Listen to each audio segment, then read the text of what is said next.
Terima kasih. Assalamualaikum warahmatullahi wabarakatuh. Yang saya akan tanyakan, Buya, apa perbedaannya tasawuf dengan filsafat? Mohon penjelasan Buya. Terima kasih. Wassalamualaikum warahmatullahi wabarakatuh. Waalaikumsalam warahmatullahi. Itu pertanyaan pikiran Bapak atau pesan orang? Pikiran saya, Pak. Pendapat saya. Artinya kalau pikiran sendiri kita ingin penjelasan supaya kita paham.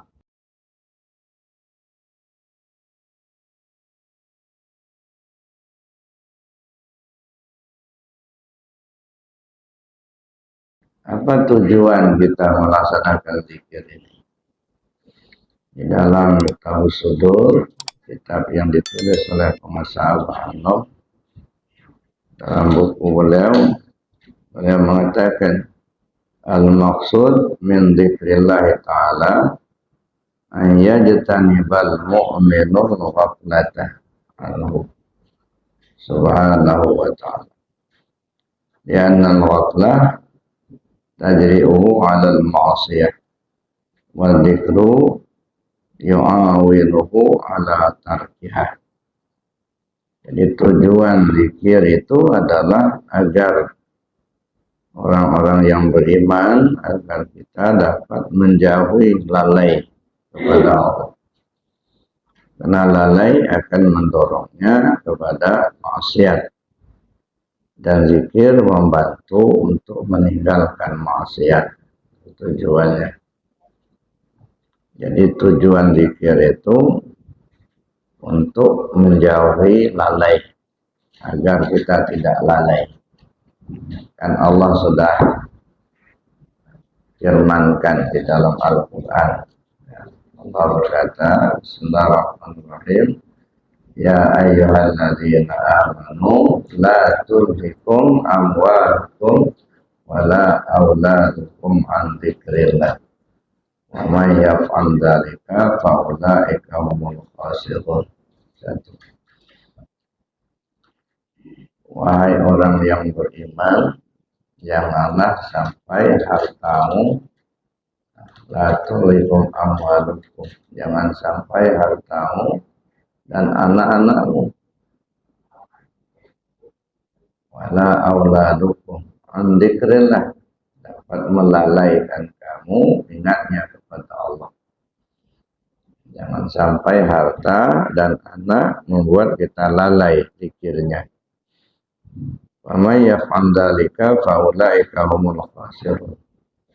Siapa orang yang terlalaikan ingatnya kepada Allah, terlalaikan zikirnya kepada Allah, dikenakan harta dan anak-anak, maka orang-orang itu termasuk yang merugi.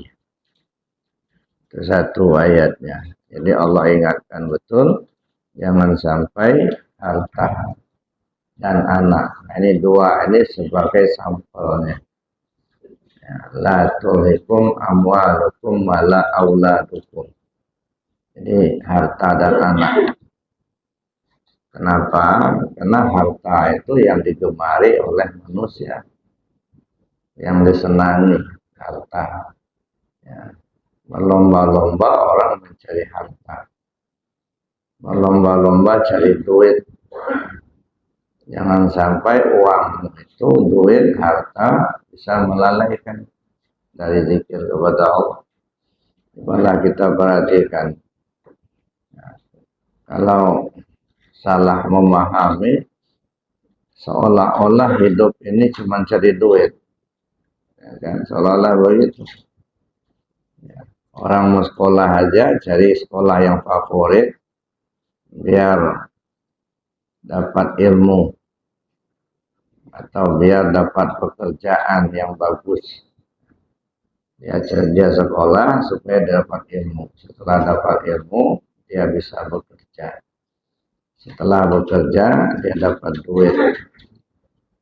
Makanya kadang-kadang orang lebih memilih sekolah yang diperkirakan gampang cari kerja. Nah, makanya kalau dulu, kalau sekolah agama itu agak jarang diminati.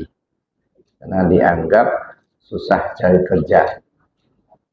Padahal sebenarnya sekolah agama itu yang paling gampang cari kerja. Ya, nah, sekolah agama itu kan paling gampang cari kerja. Ya. Selesai kita sekolah agama, mondok misalnya, ya kantor sudah nunggu itu. Masjid itu kan nunggu kantornya itu. Orang butuh bimbingan. Paling tidak setiap sholat akan ada imam. Nah, mesti ada imam. Nah, kalau orang yang nggak mengerti jadi imam kan susah. Nah, kadang-kadang yang nggak paham, akhirnya imam itu diukur dari akademik. Pernah dulu Pak, ada seseorang cerita dengan saya. Ya. Kalau di tempat saya itu Buya susah katanya mau jadi imam. Ya, yang boleh jadi imam itu yang sudah S3. Kalau kebetulan S3-nya nggak datang, baru diturunkan jadi S2. Kalau S2-nya nggak ada, baru boleh S1. Pernah suatu ketika kami bertiga katanya. Ya, pas sholat asar. Jadi yang datang cuma bertiga aja. Ya, akhirnya sudah azan, iqamat, tunda tolak menolak katanya, kamu jadi imam. Ya enggak lah, saya enggak bawa es katanya. Nah kebetulan kami yang 3 orang itu enggak satu pun yang bawa es. Ya udahlah kamu aja walaupun enggak bawa es enggak apa-apa. Enggak lah nanti ketuanya tahu katanya ribut pula katanya. Karena sudah ada pengumuman, ada jadwal. Ya, ada jadwalnya yang dibolehkan jadi imam hanyalah yang ada S3. Kalau kebetulan S3 tidak datang, baru boleh S2. Kalau S2 tak datang, baru boleh S1. Nah, yang nggak ada S, nggak ada keterangan. Nah, berarti kan yang nggak ada S nggak boleh jadi imam. Ujung-ujungnya kami bertiga sholat sendiri-sendiri. Masya Allah. Jadi saya bilang maunya urusan akademik jangan dibawa-bawa ke masjid dah. Ya, alangkah banyaknya orang yang nggak sarjana tapi lebih pintar dari yang sarjana. Ya, dia hanya sekolah di pondok, nggak pernah kuliah, tapi nahu, sorok, mantik, badik, ma'aninya ngolotok. Ya, saya punya teman Pak, dia tamatan pondok, tapi nggak pernah dia kuliah. Tapi urusan nahu, sorok, Pak, kayaknya pintar, lebih pintar dari yang profesor juga. Nah, jadi itu urusan agama, urusan di masjid, saya pikir tak usah dibawa akademik lah. Tapi lihat kemampuan. Lihat kemampuan dia untuk menjadi imam. Kan imam itu kan sudah ada polanya dalam fikih itu. Yang berhak jadi imam itu pertama yang fasih, yang qari dan yang faqih. Yang qari dan yang faqih. Artinya fasih bacaannya mengerti hukum tentang sholat itu. Kalau kebetulan sama faqihnya ada 2 orang, ya, sama qari'nya, sama faqihnya, maka didahulukan yang lebih dulu tinggal di tempat itu. Itu apa adab jadi imam. Kecuali kalau yang duluan tinggal di tempat itu mempersilahkan, itu lain masalah. Tapi secara aturannya, kalau kedua-duanya sama faqih, sama qari'nya, maka yang lebih dahulu yang duluan tinggal di tempat itu. Kalau keduanya sama waktunya tinggal di tempat itu, maka didahulukan yang lebih tua. Mana yang lebih tua? Nah, jadi ini Bapak Ibu. Nah, kalau kebetulan misalnya ya, mereka itu ada yang tidak ada yang lengkap qari dan faqih, yang ada cuman qari tapi satu kurang faqih. Ada yang faqih tapi kurang qari. Mana yang didahulukan? Sebagian ulama mendahulukan yang faqih, yang mengerti hukum. Itu yang utama. Karena tahu dia kalau dia salah bisa batal. Jadi tidak mendahulukan yang qari, tapi dahulukan yang faqih. Bapak Ibu yang saya hormati, yaitu untuk imam. Jadi tujuan zikirnya apa? Agar kita tidak lalai. La tulhikum amwalukum wala auladukum an dzikrillah. Orang lalai itu orang yang punya harta apa yang enggak punya harta?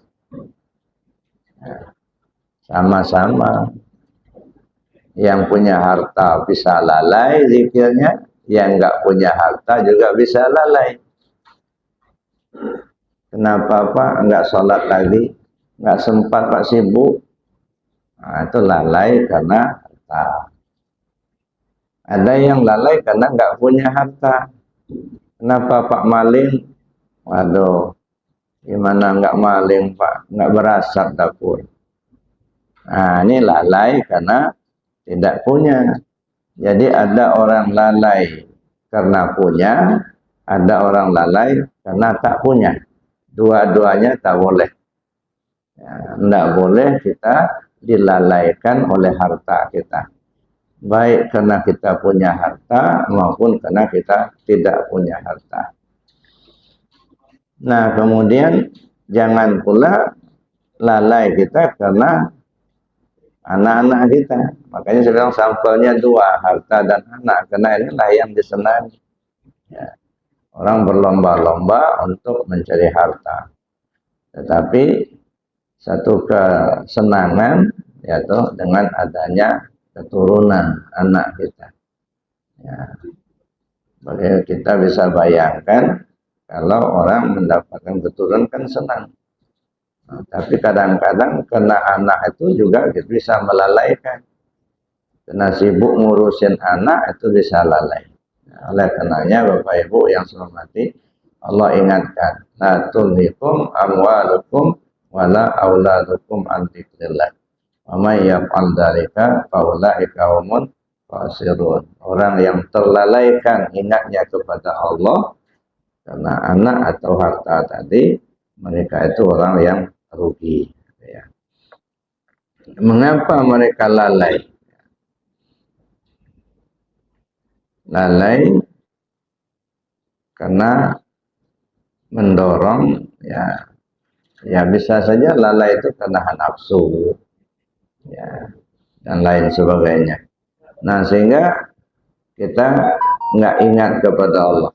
Nah, kalau kita tidak ingat kepada Allah atau karena kita lalai tadi, mendorong kepada maksiat. Karena lalainya kita ingatnya kepada Allah, maka akan mendorong diri kita untuk berbuat maksiat. Baik maksiatnya secara zahir maupun maksiat secara batin. Maksiat secara zahir, misalnya maling, judi, zina, dan lain sebagainya, itu maksiat secara zahir. Ada maksiat secara batin. Ada iri, dengki, hasud, itu maksiat. Oleh karena itu orang-orang yang lalai maka bisa terjerumus ke jurang maksiat.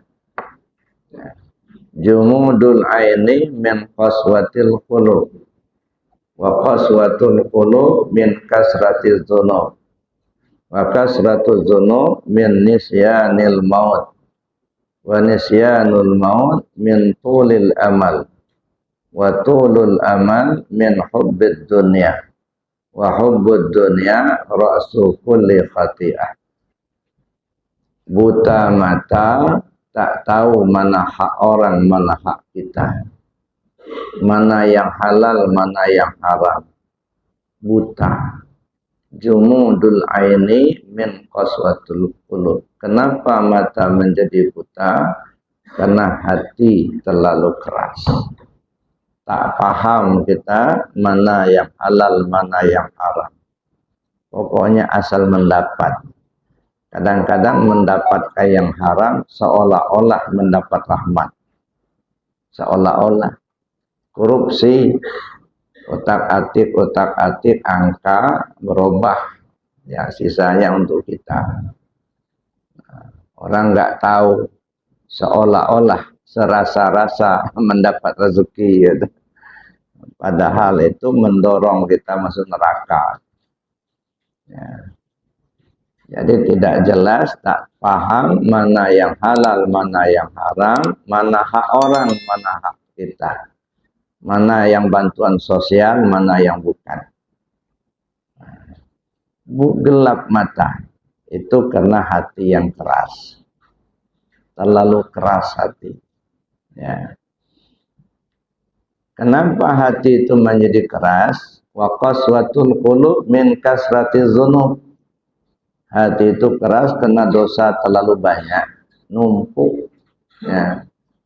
Dosa kecilnya numpuk, dosa besarnya banyak. Nah, bohong, maling, korupsi, narkoba, itu dikerjakan, itu dosa-dosa besar. Jadi dosa besarnya banyak, dosa kecilnya numpuk. Min kasratiz dzunub. Nah, kenapa dosanya banyak? Wa kasratu dzunub min nisyanil maut. Ya, dosa banyak karena lupa akan mati. Seolah hidup ini akan selamanya. Padahal kita sudah saksikan sendiri, ya, baik kita saksikan dengan mata kepala kita sendiri, maupun kita saksikan berdasarkan dalil Al-Quran ataupun hadis, ternyata tak ada manusia yang hidup kekal selamanya di atas dunia ini. Kullu nafsin dha'iqatul maut. Setiap yang bernyawa pasti akan mengalami kematian. Tapi anehnya, manusia sudah tahu semua pasti akan mati. Tapi sayang tidak mempersiapkan diri untuk menghadapi pintu kematian. Jauh-jauh aja bikin maksiat, seolah mau hidup selamanya. Seolah tidak ada pertanggungan jawab nanti di akhirat. Lupa akan mati. Kenapa mereka lupa akan mati? Wa nisyanul maut min tulil amal. Lupa akan mati karena terlalu panjang angan-angan. Angan-angan panjang. Ya. Kalau sudah dapat begini, mau begitu. Kalau sudah begitu, mau begini lagi. Dan seterusnya lah. Akhirnya angan-angannya terlalu panjang. Wa tulul amal min hubbid dunya. Panjang angan-angan itu tanda terlalu cinta kepada dunia. Ya, terlalu lengket hati ini dengan dunia. Ya, seolah-olah dunia inilah satu-satunya. Ya. Sampai-sampai ada istilah ya, bahwa kalau tak ada duit tak bisa hidup katanya. Seolah-olah duit itulah yang menghidupkan. Sehingga orang berlomba-lomba mencarinya. Tapi kalau kita lihat bagaimana kehidupan Rasulullah SAW, Masya Allah, Bapak Ibu. Ya. Siti Khadijah itu konglomerat di zamannya. Ya, orang terkaya di Jazirah Arab. Tapi setelah beliau nikah dengan Rasulullah SAW, seluruh hartanya diserahkan untuk biaya pengembangan ajaran Islam, itu dakwah. Sampai harta Siti Khadijah itu habis. Sampai mendekati ajal beliau, yang dia punya cuma daster 1 lembar, yang tambalannya 8 tambal. Nah, ada yang mengatakan sampai 40 tambal. Satu-satunya hartanya itu cuma hanya daster 1 helai.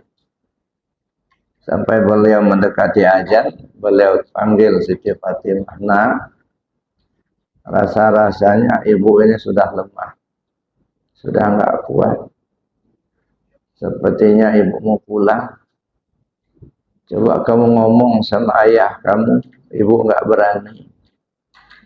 Kalau boleh sama ayah kamu, sorban yang dia pakai waktu terima wahyu dulu, ibu pengen itu jadi pembungkus jasad ibu.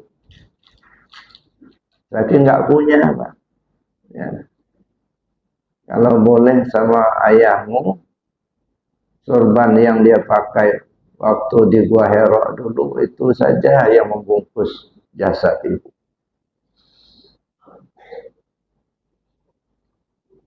Tiba-tiba datang Jibril alaihissalam membawa 5 helai kain kafan. Diserahkan kepada Rasul. Ini untuk siapa? Yang 1 helai untuk Khadijah radhiyallahu anha. 1 helai lagi untuk kamu. 1 helai untuk Fatimah. 1 helai untuk Ali. 1 helai untuk Hasan. Mana untuk Husain? 1 helai untuk Husain. Mana untuk Hasan? Lama Jibril enggak menjawab. Kok hanya 5? Ya. 1 helai untuk Husain. Yang untuk Hasan yang mana? Sampai menetes air mata Jibril menceritakan, ya Rasul, Hasan tidak dikafani karena dia mati terbunuh. Ya. Nah, oleh karena itu Bapak Ibu yang saya hormati, di saat hartanya sudah tak ada, Khadijah radhiyallahu anha sudah tak punya apa-apa. Dalam sebuah riwayat disebutkan, satu ketika Rasul SAW mengajak Siti Khadijah radhiyallahu anha untuk jalan ke kaki Bukit Uhud. Bu, yuk kita jalan sore. Itu bawa keranjang. Sampai di kaki Bukit Uhud, berdua jalan. Tiba-tiba Rasul mengambil sebingkah atau sebuah batu sebesar tinju. Begitu sudah diambil Rasul, diletakkan di keranjang Siti Khadijah. Alhamdulillah, rezeki min Allah. Ini ada rezeki dari Allah. Tiba-tiba jadi emas murni sebesar tinju. Nah, Siti Khadijah nggak berani ngomong. Jalan beberapa langkah lagi, Rasul mengambil batu yang kedua 2 kali sebesar pertama. Alhamdulillah, ini ada rezeki dari Allah. Taruh lagi emas murni. Dah kedua. Pas yang ketiga, Rasul ngambil lagi batu 3 kali lebih besar dari yang pertama. Dia taruh di keranjang. Ya, Alhamdulillah, rezeki min Allah. Ini ada rezeki dari Allah. Begitu yang ketiga, tertegun Siti Khadijah, enggak melangkah, ditatapnya Rasul. Begitu dia menatap wajah Rasul, menetes air matanya, membasahi pipinya. Lalu dilemparkannya keranjang. Itu bukan ini yang kucari ya Rasul. Cukup bagiku Allah dan Rasulnya saja. Saya enggak butuh. Saya enggak butuh harta. Dilemparkannya. Ya. Nah, kalau kita sudah dapat emas 3 bingkah itu, Masya Allah. Nah, kayaknya kaya di dunia ini. Ya. Cuman kita kan kadang-kadang punya juga emas sampai 70 kilo. Cuman Mas Yanto. Ya. Jadi begitu orang Rasul dan sahabat-sahabat melihat dunia ini hanya sekedar saja. Jadikan dunia ini sebagai jembatan untuk ke akhirat. Jangan jadikan dunia sebagai sebuah tujuan. Harta itu alat untuk mencapai ridho Allah. Apalah gunanya harta yang banyak, duit yang banyak, tapi kalau akan dapat murka Allah. Makanya Rabi'ah Adawiyah itu mengatakan, ya Allah, biarlah saya masuk neraka asal bersamamu, daripada masuk surga tapi tidak bersamamu. Biar masuk neraka asal bersama Allah lebih baik daripada masuk surga tapi tak bersama Allah. Maksudnya apa ini? Kalau diterjemahkan dalam bahasa ekonomi, lebih baik miskin asal ada iman daripada kaya tapi tak ada iman. Duit banyak tapi korupsi semua, maling semua. Duit banyak, judi, hasil judi. Ya. Lebih baik miskin harta asal ada iman. Sehingga Rasul mengatakan, laisal ghina 'anil ardi walakinnal ghina 'anin nafsi. Bukan orang kaya kalau hanya banyak duit, banyak harta. Yang kaya itu kaya jiwanya. Ada orang duitnya banyak tapi merasa kurang aja, itu miskin. Ya. Rumah bagus, mobil mewah, duit banyak, tapi merasa kurang. Sehingga ada kesempatan korupsi, korupsi aja. Enggak peduli ini bantuan sosial, telep aja. Itu orang yang merasa kurang, itu orang miskin. Orang kaya itu kata Rasul, orang yang kaya jiwanya. Ya. Rasul itu ditawarkan Jibril, Pak. Ya. Ya Rasul, ya Muhammad, kalau kau mau, Uhud itu akan jadi emas semua. Enggak perlu, enggak usah ya Jibril. Saya enggak butuh. Cukup bagiku kenyang sehari, lapar sehari. Itu dah cukup. Ketika aku kenyang, aku bisa bersyukur. Ketika aku lapar, aku bisa bersabar. Kalau kenyang terus, kapan sabarnya? Nah, jadi itu. Jadi jadikanlah dunia ini sebagai jembatan untuk mencapai akhirat.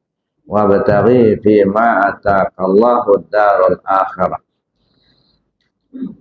Gunakan apa yang Allah berikan kepadamu untuk kepentingan akhirat. Wala tansa nasibaka minad dunya. Cuman kamu pun jangan lupa bagianmu di dunia ini.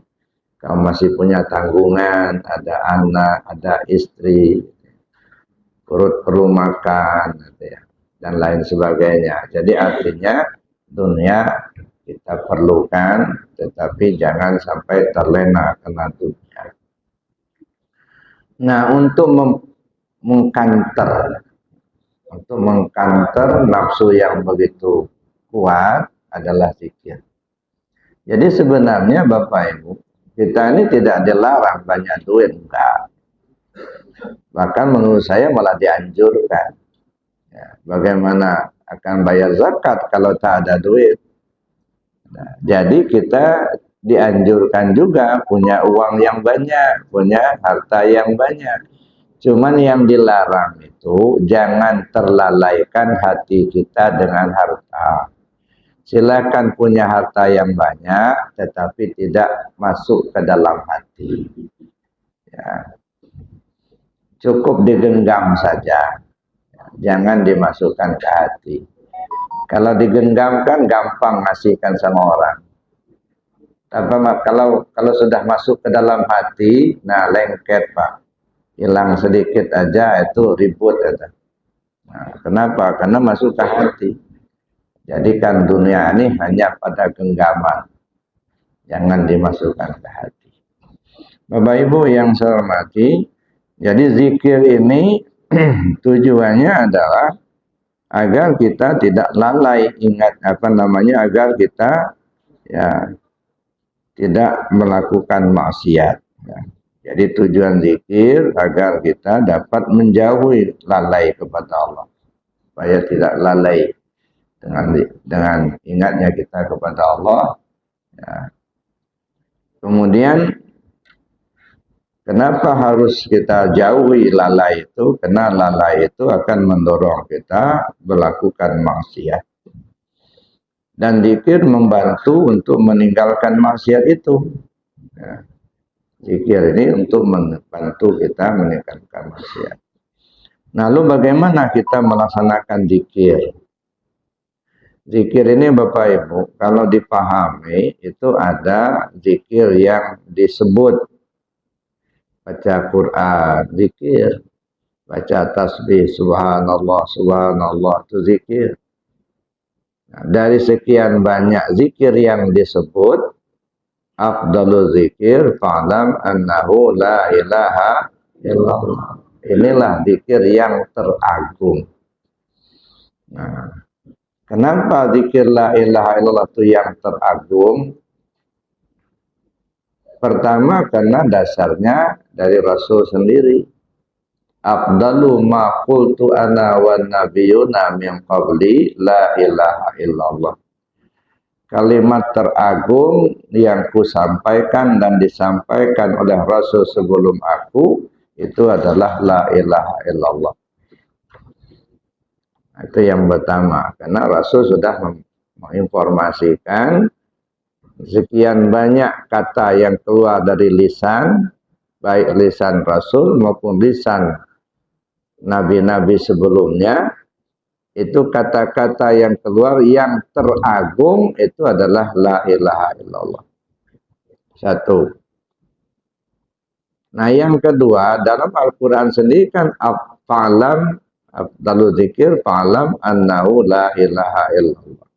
Jadi zikir itu yang terbaik, ya ketahuilah bahwa zikir terbaik itu adalah la ilaha illallah. Fa'lam annahu la ilaha illallah.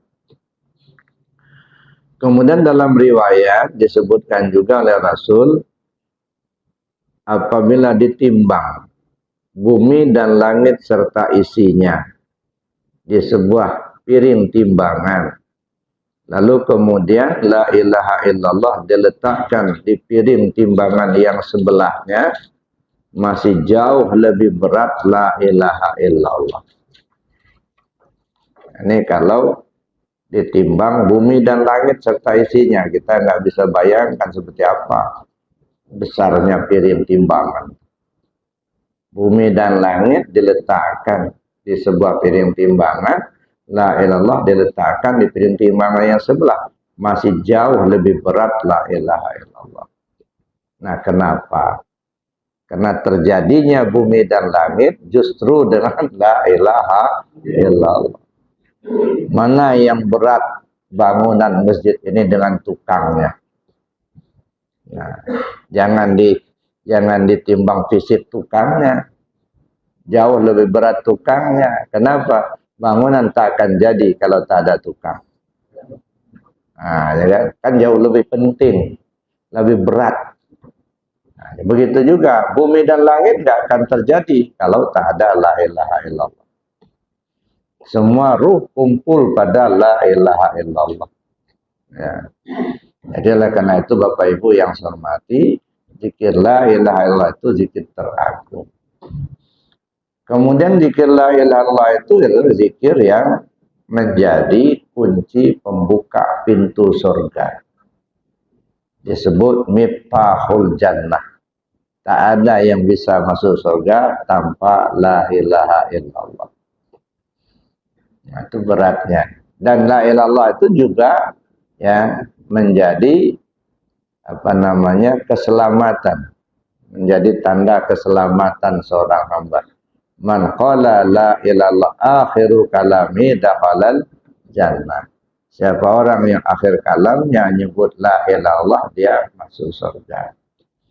Nah, jadi itu Bapak Ibu yang saya hormati, jadi zikir ya untuk menjauhkan kita dari lalai. Kenapa? Karena lalai itu mendorong untuk berbuat maksiat. Nah, karenanya zikir membantu kita untuk meninggalkan maksiat. Nah, maka diperlukan zikir. Itu zikir dalam sebutan. Ada zikir dalam perbuatan, sedekah, zikir, ya, sholat, berdiri, ruku, intidal, sujud. Ya, itu kan ada perbuatan. Haji, kita pergi, tawaf, sa'i, dan perbuatan. Jadi zikir itu ada yang berupa ucapan, ada yang berupa perbuatan. Nah, zikir di tingkat ini yang dikategorikan zikir syariat. Karena itu yang namanya syariat itu ucapan dan perbuatan. Nah, tapi tidak boleh hanya sampai di situ saja. Ada zikir dalam pengertian ingat hati kepada Allah. Itu zikir tarekat. Jadi zikir di tingkat tarekat itu adalah ingat hati kepada Allah. Nah, cuman yang diingat itu yang mana? Nama Allah apa yang bernama Allah? Nah, kita ini kan sering mengingat nama Allah, tapi tak ingat yang bernama Allah. Allah alif lam lam ha. Nah, itu yang diingat Allah itu tulisan nama. Nah, kalau nama itu sebutan, Pak. Yang diingat itu yang bernama Allah. Nah, kalau kita ingat yang bernama Allah, insya Allah tak akan lupa. Nah, karena yang kita ingat yang bernama Allah, bukan ingat namanya saja. Makanya ada orang lalai zikir. Orang lalai zikir, tak mau zikir.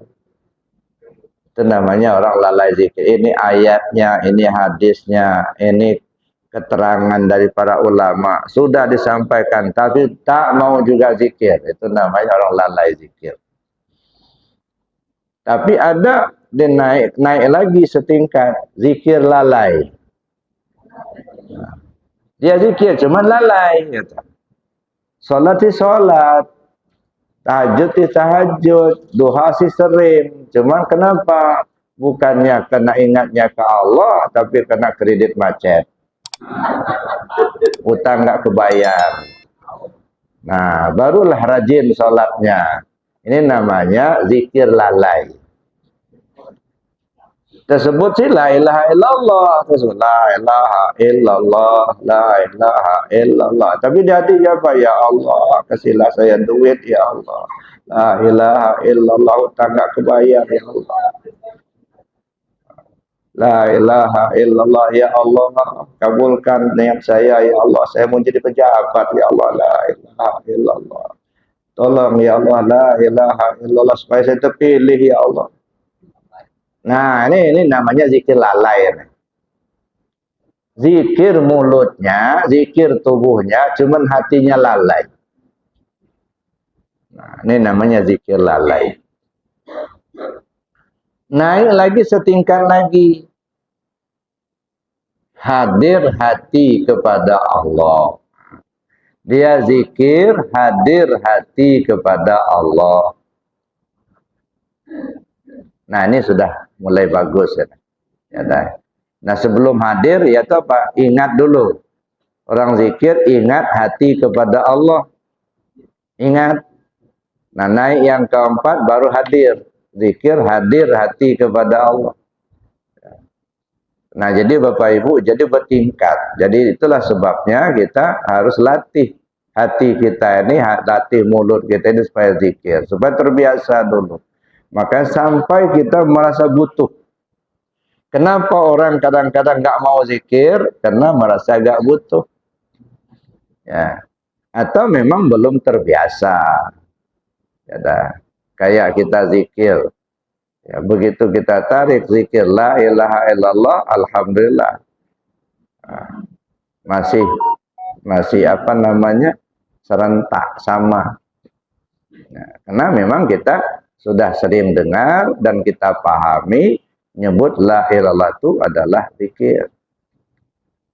Tapi begitu masuk ke zikir hafid diam, nggak sama lagi tuh. Ada yang sudah bangun cari tempat senderan. Belum selesai belum zikirnya. Sudah zikir jahat naik ke zikir khafi. Tapi karena belum terbiasa atau belum paham, akhirnya ditinggal zikir khafi. Nah, nih. Jadi Bapak Ibu yang akan datang itu selesai zikir jahat jangan langsung berdiri. Tunggu dulu selesai zikir khafi dulu. Apa itu zikir khafi? Melatih hati supaya bisa zikir. Sebab ketika orang akan meninggal itu tiga zikir yang perlu diterapkan, perlu dipersiapkan, perlu dilatih. Pertama, lidah dilatih dengan zikir la ilaha illallah. Itu yang pertama. Sehingga Nabi mengatakan siapa orang yang akhir kalamnya la ilallah, dia masuk surga. Nah, latih lidah dengan zikir. Matan nas bima ya'isubih. Manusia mati sesuai kebiasaan. Jadi kalau lidah kita ini memang sudah terbiasa zikir la ilaha illallah, insya Allah mau meninggal pun dia terucap dengan la ilaha illallah. Tapi kalau masih sehat begini, ya, jarang-jarang nyebut la ilaha illallah, khawatir itu nggak hadir, Pak. Maka saya katakan, kalau Rasul mengatakan man qala la ilallah akhiru kalami dakhala jannah, siapa orang yang akhir kalamnya la ilallah dia masuk surga, jangan dianggap ini tawaran murahan, Pak. Ini tawaran sulit. Saking sulitnya menghadirkan kalimat itu ketika orang akan meninggal, kalau bisa hadiah surga. Kalau bisa. Saking sulitnya. Nah, untuk bisa seperti apa? Matan nas bima ya'isubi. Manusia mati sesuai kebiasaan. Oh, kalau begitu biasakan dulu lidah ini nyebut la ilaha illallah, supaya akan meninggal pun sudah terbiasa nyebut la ilaha illallah. Itu satu. Tapi ketika mulut sudah terkunci, terkunci, ya, sudah nggak bisa buka lagi, atau memang jauh hari sudah kena stroke, sudah nggak bisa ngomong, ya, ini sudah terkunci duluan. Nah, mulut sudah nggak bisa digunakan. Hafalah kita kalimat itu, hafalah Al-Quran 30 juz, tapi pun lidah sudah terkunci, sudah tidak bisa ngomong. Ini Pak kata orang, pena sudah patah, tinta pun sudah kering, kertas pun sudah robek. Menulis apa? Menyebut apa? Nah, alat yang kita gunakan hanya hati. Inilah gunanya zikir hati. Melatih hati dengan zikir. Kalau saatnya lidah sudah tak bisa digunakan, hati tampil untuk ingat kepada Allah. Nah, pada saatnya sangat dekat, ibarat kata orang, padang mahsyar sudah gempa, angin ribut pun sudah bertiup. Artinya padang mahsyar sudah gempa itu gimana? Ya, istilah dua jari di bawah pusat itu sudah mulai bergelombang. Itu ibarat padang mahsyar sudah gempa. Angin ribut sudah mulai bertiup, napas sudah mulai terengah-engah. Ya, apalagi yang bisa kita gunakan? Zikir ampusiah. Itu yang bisa kita gunakan. Makanya kata Syekh Muhammad Jamil, ya, dalam kitabnya Tazkiratul Qulub, apa kata beliau?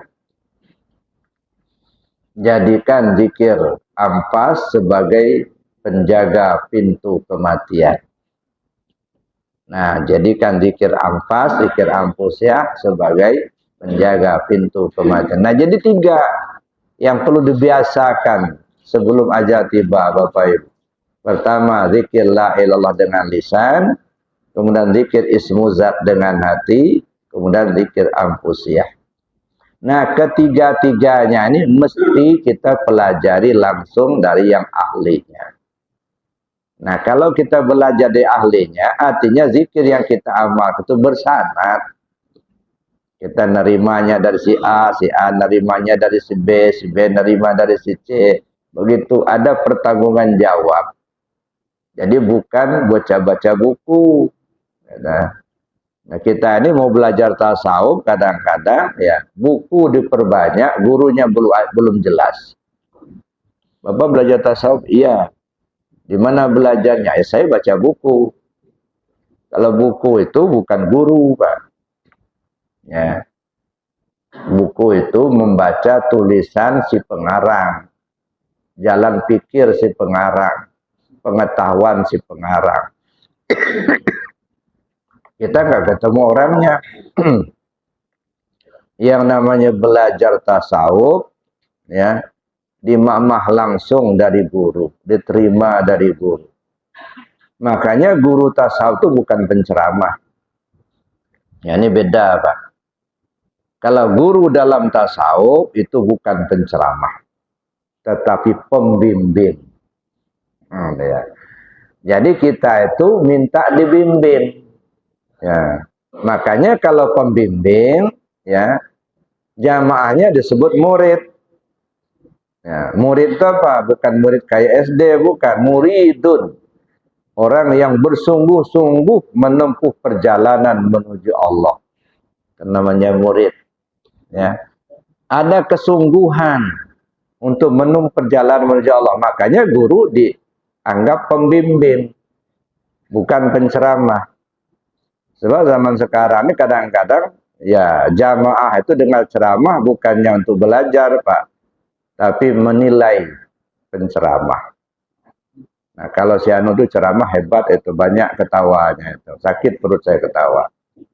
Kalau si Anu itu ceramah terlalu serius, ya. Nah, ini akhirnya seolah-olah penceramah itu kontes. Nah, mana yang terbaik, kata. Nah, saya pikir tidak begitu, ya. Tapi guru itu digugu, ditiru. Nah, oleh karena itu, guru dalam tasawuf bukan penceramah, tetapi pembimbing.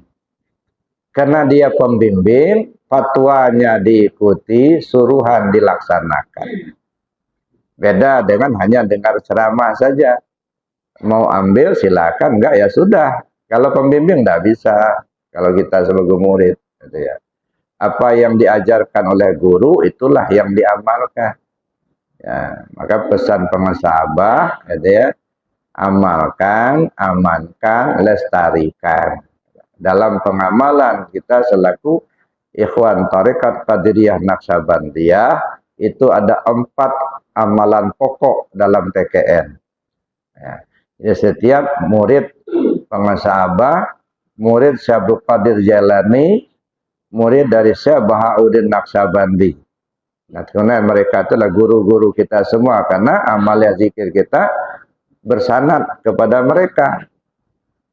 Nah, semua amalia, semua ikhwan TKN itu amalannya 4 amalia pokok. Pertama zikir jahar, yang kedua zikir khafi, yang ketiga khataman, yang keempat manakib. Nah, kalau mengaku kita sebagai ikhwan TKN, murid pengasah Abah Hanom, nah inilah 4 amalan ini. Zikir jahar amalkan minimal 165 setiap selesai salat fardu. Zikir khafi laksanakan setiap saat tanpa waktu, ya, terlewatkan. Khataman minimal sekali sepekan. Manakib minimal sekali sebulan. Itu amalia pokok dalam tarekat Qadiriyah Naqsabandiyah. Nah, tujuannya apa? Membina diri kita masing-masing. Ya. Jadi kita berjamaah zikir itu bukan ngelompok-ngelompok, bukan. Untuk membina diri kita masing-masing.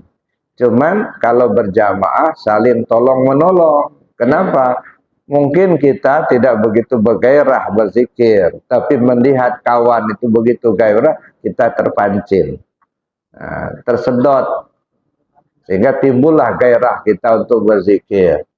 Yang tadinya kita malas-malas berzikir, begitu mulai kawan kita begitu bersemangat dia zikir, akhirnya kita juga ikut bersemangat. Jadi zikir berjamaah itu saling tolong-menolong. Ya, jadi maka diperlukan zikir berjamaah juga, walaupun zikir sendirian juga boleh begitu ya. Tapi zikir berjamaah dianjurkan supaya kita saling tolong-menolong untuk dekat dengan Allah. Wa ta'awanu 'alal birri wat taqwa. Tolong-menolonglah kamu dalam berbuat baik dan ketakwaan. Baik Bapak Ibu yang saya hormati, saya kira demikian itu materinya karena kita dibatasi oleh waktu. Namun sebelum kita akhiri, kalau ada yang mau bertanya silakan. Sementara saya akhiri dulu. Assalamualaikum warahmatullahi wabarakatuh.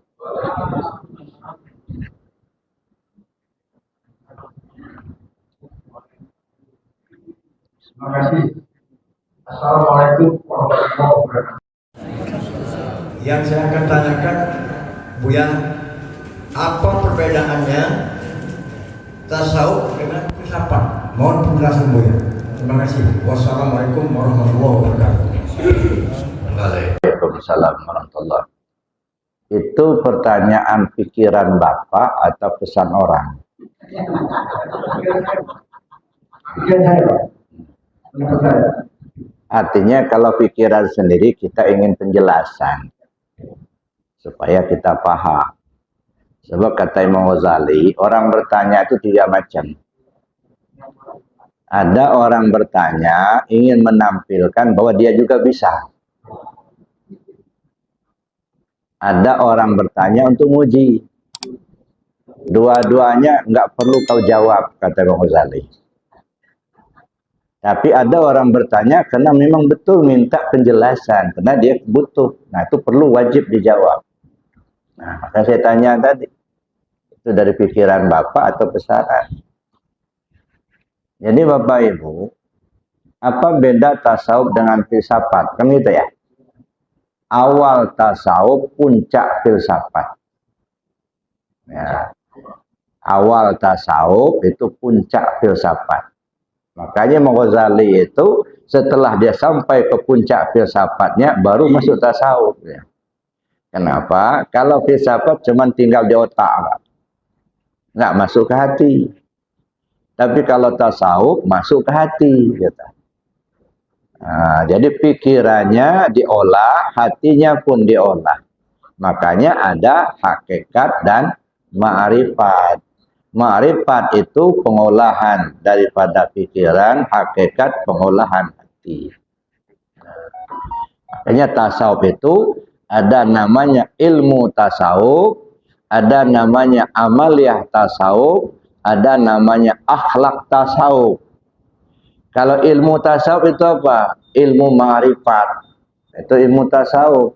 Ilmu ketuhanan. Ya, tahu betul kita dengan diri kita sehingga kita tahu kepada Allah. Itu ilmu ma'rifat. Itu disebut ilmu tasawuf. Jadi kalau orang tidak mengenal dirinya, lalu dia orang tasawuf, bohong. Ya. Ngaku-ngaku orang tasawuf tapi dirinya aja nggak kenal dia, apalagi kepada Allah. Nah, jadi ilmu tasawuf itu ilmu pengenalan diri supaya kita kenal kepada Allah. Jadi kalau singkatnya ilmu tasawuf itu apa? Ilmu ketuhanan. Nah, jadi kalau kita hanya belajar tasawuf cuman akhlak saja, ini baik, akhlak kepada Allah, akhlak kepada sesama, itu mah akhlak tasawuf.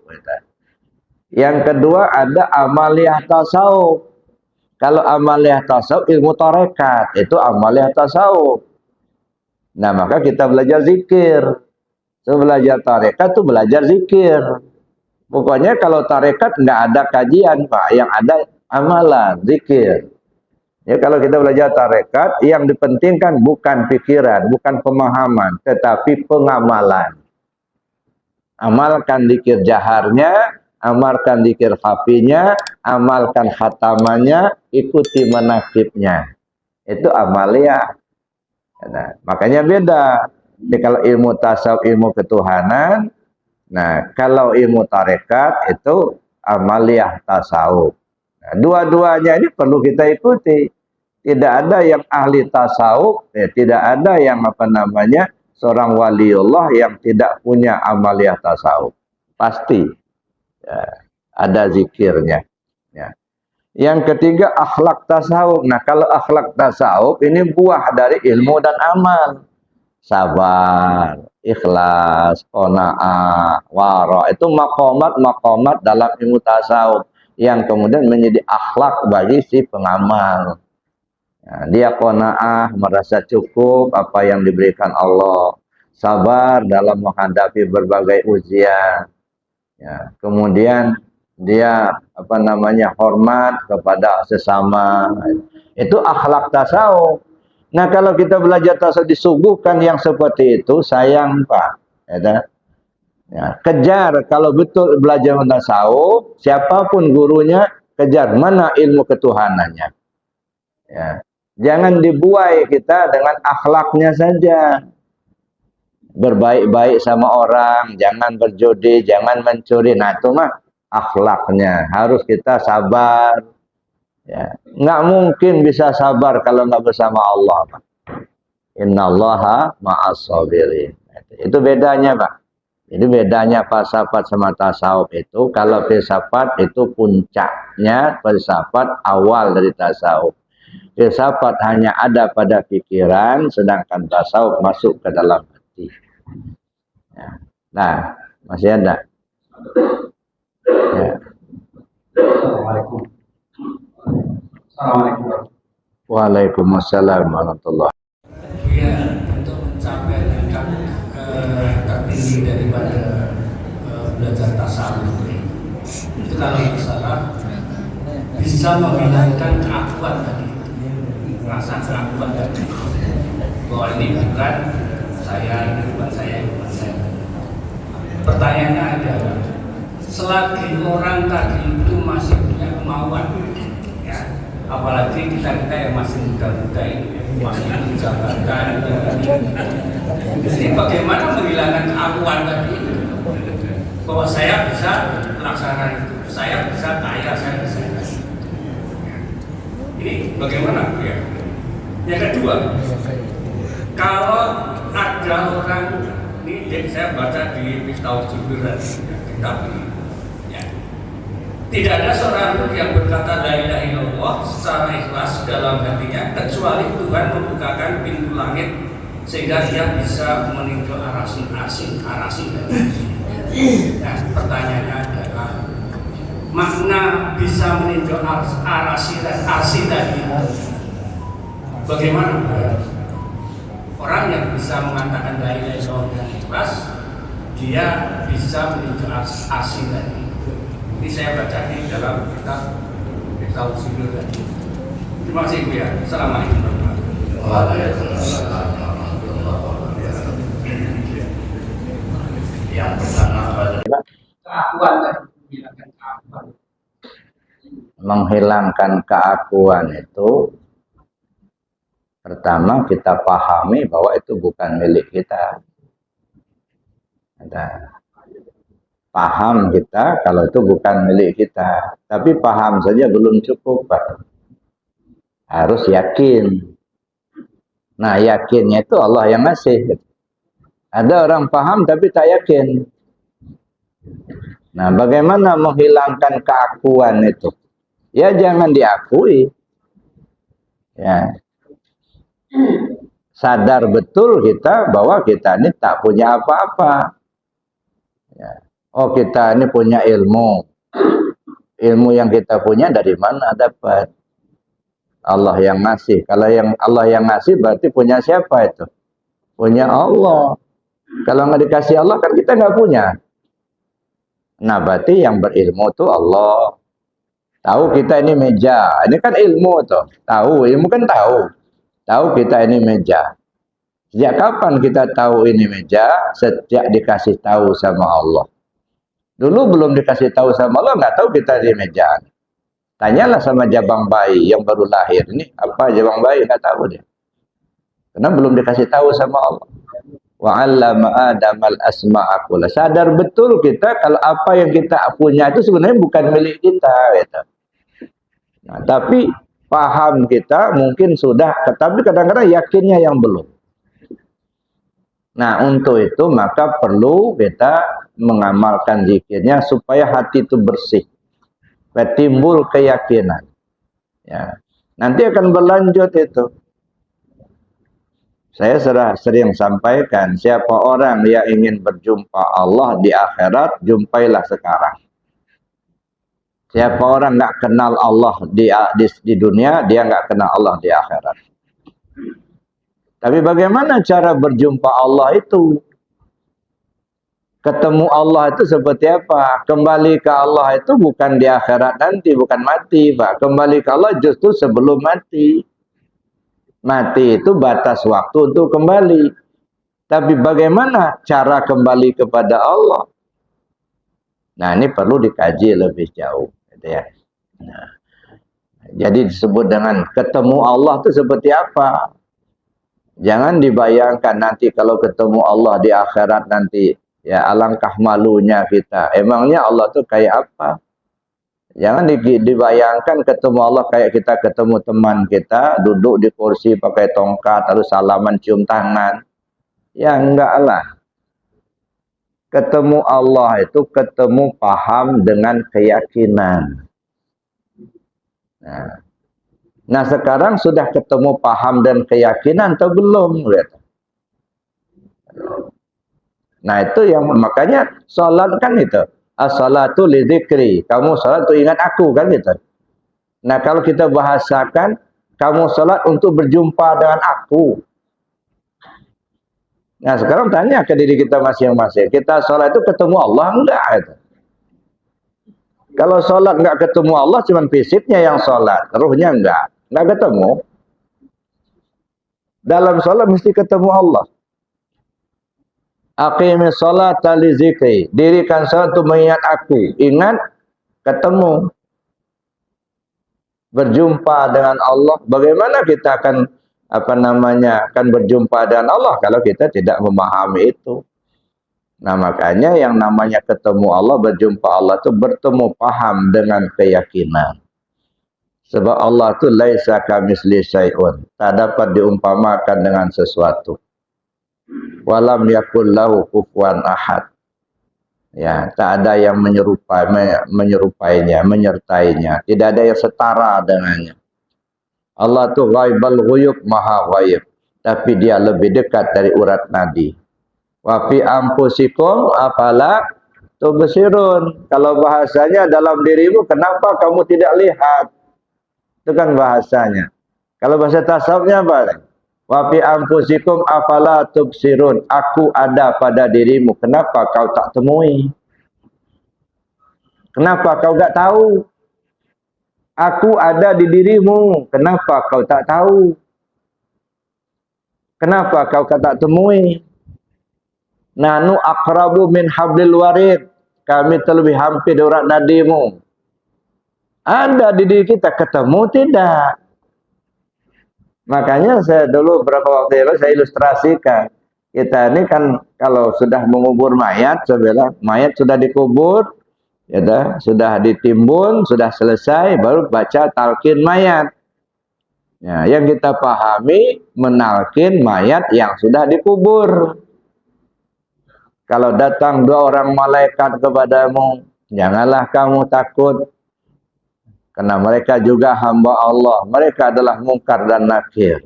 Kalau mereka bertanya kepadamu, siapa Tuhanmu, siapa Nabimu, siapa imammu, kemana kiblatmu, siapa saudaramu? Jawablah dengan lidah yang fasih. Allah Tuhanku, Muhammad Nabiku, Baitullah Ka'bahku, kiblatku, Al-Quran imamku, muslim-muslimat saudaraku. Itu mayat sudah dikubur, diajarin. Lagi hidup aja dan hafal-hafal. Iya, ini udah dikubur, diajar itu.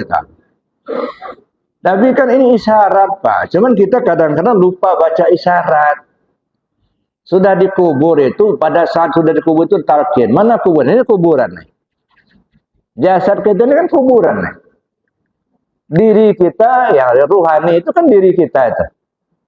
Yang diri kita yang sebenarnya ruh kita itu lagi terkubur sekarang ini. Di saat dia terkubur sekarang, coba tanya, siapa Tuhanmu? Jawab dengan lisan yang fasih, artinya dengan keyakinan yang benar. Allah Tuhanku. Benar nggak kau bertuhan sama Allah? Udah tahu belum kau sama Tuhanmu itu? Sudah ketemu belum sama Tuhanmu itu? Jangan ilusi. Ini di sini dikubur sekarang, tanya. Siapa yang nanya? Munkar sama Nakir. Itu isyarat, ya deh. Tanya dengan pikiran dan hati nuranimu. Benar enggak kau bertuhan sama Allah? Tanya dengan pikiran, paham. Tanya dengan hati nuranimu yang bertanya. Kau yakin tidak? Ada. Mungkar dan nakir bertanya, salah kau menjawab akan dihukum, dipukul. Maksudnya apa? Salah menjawab tersesat jalan. Sengsara, nggak tenang hidupmu. Jadi jangan nunggu dikubur di tanah dulu, Pak. Sekarang ini lagi terkubur, sekarang coba tanya. Siapa yang nanya? Mungkar nakir. Siapa itu isyaratnya? Pikiran dan hatimu. Ya. Jujur. Kalau kenal, kenal betul. Akalmu berkata. Pikiranmu berkata. Hatimu meyakini. Siapa nabimu? Muhammad nabiku. Muhammad yang mana? Kau ketemu Muhammad? Tidak. Syariat Muhammad kau laksanakan? Tidak. Jangan hanya ngomong nabiku Muhammad. Itu omongan mulut. Kiblatmu mana? Baitullah kiblatku. Baitullah yang mana? Apa Baitullah yang di Mekah sana yang dimaksud? Enggak, Pak. Itu kiblat tubuh mah, itu isyarat. Qalbul mu'minin Baitullah. Hati si al-mu'min itu Baitullah. Hati nurani kita ini. Berkiblat tidak kita ke hati kita sendiri. Kadang-kadang kita enggak mengikuti kata hati kita, enggak berkiblat ke hati kita. Enggak menghadap Ka'bah, enggak menghadap Baitullah. Ya. Jadi hati kita inilah yang kita hadap. Artinya ikuti hati nuranimu. Hati nurani tidak pernah bohong. Itu namanya menghadap kiblat. Kita ini kan lain. Lain kata hati, lain pula kita perbuat. Lain kata hati, lain pula kita omongin. Berarti nggak menghadap kiblat itu. Ya, itu satu. Jadi yang kedua, yang ketiga malah itu. Nah. Imam, siapa imammu? Al-Quran. Kau ikutin tidak petunjuknya. Maka saya katakan Al-Quran itu bukan nyanyian, Pak. Ya, kita berirama-irama lagu yang syahdu itu bukan nyanyian, itu petunjuk. Jangan sampai kita hanya melagukan Al-Quran tapi petunjuknya kita langgar. Nah, makanya alhamdulillah sekarang ini kan banyak rumah-rumah tahfiz itu hafal Al-Quran, bersyukur kita pada Allah. Tapi ketahuilah, tidak cukup hanya dihafal. Ya, hafal penting, tapi tidak cukup hanya dihafal, tapi mesti dipahami. Memahaminya itu pakai ilmu alat, nahu sorobnya, mantik badik ma'aninya. Ya, makanya di Pondok Pesantren Arafah, ya, anak-anak yang SMP, saya tidak prioritaskan harus hafal Al-Quran 30 juz, enggak. Ya, minimal hafal juz 30. Kemudian surat-surat pilihan saja. Yang diutamakan alat nahu sorof itu diutamakan. Kenapa? Karena mereka dicetak untuk jadi ulama, bukan penceramah. Ya, dicetak untuk bisa memahami Al-Quran, bisa diterapkan dalam hidup. So, Al-Quran itu menurut saya itu petunjuk. Jadi maka saya bilang bukan nyanyian. Al-Quran kau ikut tidak. Kadang-kadang kita baca terus tapi perintahnya kita langgar. Kaum muslim siapa saudaramu? Kaum muslim muslimat saudaraku.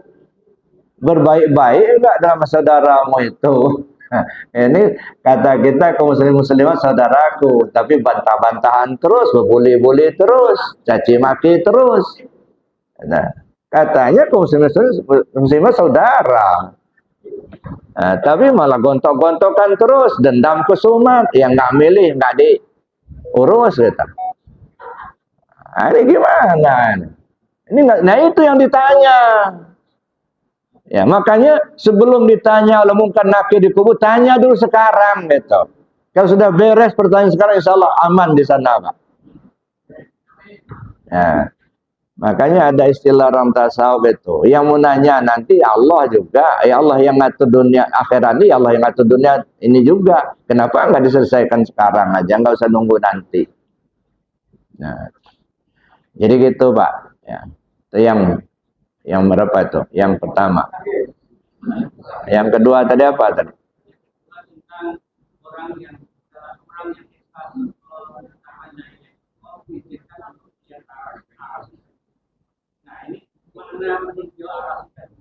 Orang yang zikir, coba pakai mic.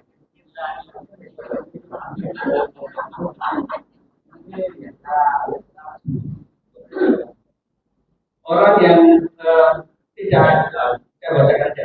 Seorang pun yang berkata la ilaha illallah secara ikhlas di dalam hatinya, kecuali Tuhan membukakan pintu langit sehingga ia bisa meninjau arasy. Ya, jelas itu. Ikhlas itu apa sih? Ikhlas itu tauhid, Pak. Kembali ke Allah. Ya, kalau sudah ikhlas itu berarti sudah kembali ke Allah. Kalau sudah kembali ke Allah, ya jelaslah Allah itu bisa meninjau arasnya sendiri. Nah, ya. Jadi artinya meninjau aras itu apa sih? Jangan dibayangkan aras itu satu tempat megah begitu. Nah, ini ya. Ya. Makom yang tinggi. Ya, aras. Ya, Ar-Rahman 'alal arsyistawa. Allah bersemayam di aras, bukan bersemayam pada suatu tempat. Ya, menempati posisi teratas dari segala makhluk. Ya, Allah yang maha kuasa. Ya, jadi orang yang dibukakan Allah hijabnya, artinya dia sudah ibaratnya apa? Kembali ke Allah. Nah, kalau sudah ikhlas itu artinya sudah kembali ke Allah. Kalau sudah kembali ke Allah, ya jelaslah dibukakan Allah pintu hijab, pintu apa? Pintu arasnya itu. Artinya dia bisa memahami apa yang dipesankan Allah lewat Al-Quran. Kadang-kadang ya dia belum pernah dengar, dia belum pernah baca, tapi dia tahu. Nah, salah satunya, gitu. Nah, makanya ada plesetan-plesetan itu. Saya dengar di YouTube itu. Ya, kata orang, ada seorang penceramah, saya nggak kenal ceramah. Itu tasawuf itu bid'ah katanya. Imam Syafi'i saja anti tasawuf. Imam Syafi'i berkata, siapa orang belajar tasawuf di pagi hari, maka di sore hari dia bodoh. Siapa orang belajar tasawuf selama 40 hari, maka dia tidak akan kembali normal. Nah, akhirnya apa? Dia kata, ya Imam Syafi'i anti tasawuf. Padahal tidak begitu maksudnya. Siapa orang belajar tasawuf di waktu pagi, di sore hari dia bodoh. Maksud bodoh itu nggak tahu, yang tahu itu Allah. Dia tidak merasa pintar, yang pintar itu Allah. Nah, tapi kalau kita masih merasa pintar, masih bodoh itu. Justru ketika dia merasa tidak tahu, dialah sebenarnya yang paling tahu. Jadi jangan dipahami negatif. Bodoh di situ bukan idiot. Bodoh itu karena dia merasakan dirinya tidak punya pengetahuan apa-apa. Yang tahu itu Allah. Artinya diri kembali ke Allah, kan gitu. Nah, begitu juga siapa orang belajar tasawuf selama 40 hari, katanya dia tidak akan kembali normal. Maksudnya jangan dipahami negatif. Yang normal, Pak, di balik dinding itu nggak kelihatan lagi. Itu kan normal ada. Ya, di balik dinding sudah tak terlihat. Orang tasawuf yang Allah bukakan hijabnya, jangankan di balik dinding, balik pulau bisa dilihat. Itu kan tidak normal. Ya, jangankan balik pulau, balik negara pun bisa tahu. Jangankan yang diucapkan dengan mulut, kalau normal kan nggak kedengaran, Pak, kalau nggak disuarakan. Itu normal itu. Orang yang Allah bukakan hijabnya, terbetik di hati saja dia sudah tahu. Itu tidak normal. Artinya di atas normal. Jadi bukan negatif. Imam Syafi'i itu orang tasawuf kok. Nah, cuman kita ini dipelintir-pelintir seperti itu. Yang salah kalau diulang-ulang akan menjadi seolah benar. Apalagi memang kita nggak ngerti pula. Ya. Jadi gitu, Pak. Jadi maksudnya tidak ada yang bisa mengucap la ilaha illallah ya kecuali orang yang sudah dibukakan Allah hijabnya tadi. Artinya sudah diberi petunjuk oleh Allah. Maka saya bilang istilah saya ini menggelindingkan besi berani ke tanah. Nah, yang ada beraninya yang lengket, Pak. Nah, kalau nggak ada beraninya, nggak akan lengket. Ribuan kali digiling-gilingkan begitu, nggak ada yang lengket. Nggak ada beraninya. Ada. Jadi yang dibukakan oleh Allah hatinya itu yang bisa mendapatkan itu. Ya makanya saya tidak bosan-bosannya hanya menyampaikan saja. Terserah Allah. Ya, siapa yang akan diberi, siapa yang akan ditunjukkan, Allah yang punya kuasa, bukan saya. Saya hanya menyampaikan saja. Baik Bapak Ibu, karena kita dibatasi waktu, saya pikir cukup sampai di sini. Mari kita tutup dengan doa dan kafarat majelis. Bismillahirrahmanirrahim. Allahumma inni astaudi'uka ma 'allamtani wardudhu ilayya inda hajati wala tansani ya rabbal alamin. Subhanakallahumma wa bihamdika asyhadu an la ilaha illa anta astaghfiruka wa atubu ilaik. Assalamualaikum warahmatullahi wabarakatuh. Tutup dengan membacakan Al-Quran. Assalamualaikum warahmatullahi wabarakatuh. Sallallahu alaihi Muhammad. Sallallahu alaihi wasallam. Sallallahu alaihi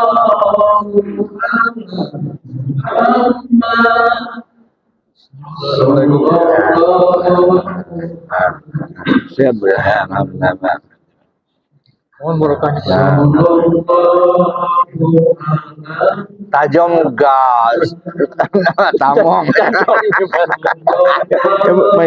Tadi tajam sedih kayak Ibu ya. ya.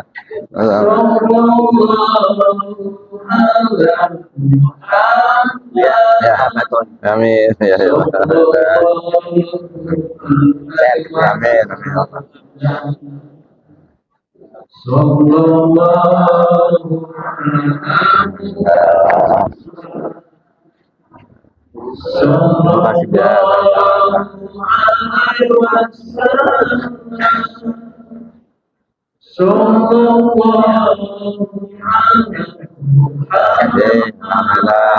Jaga tunggal.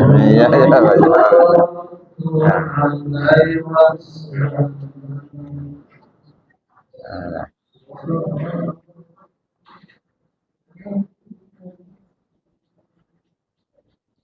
alhamdulillah, makasih. Alhamdulillah.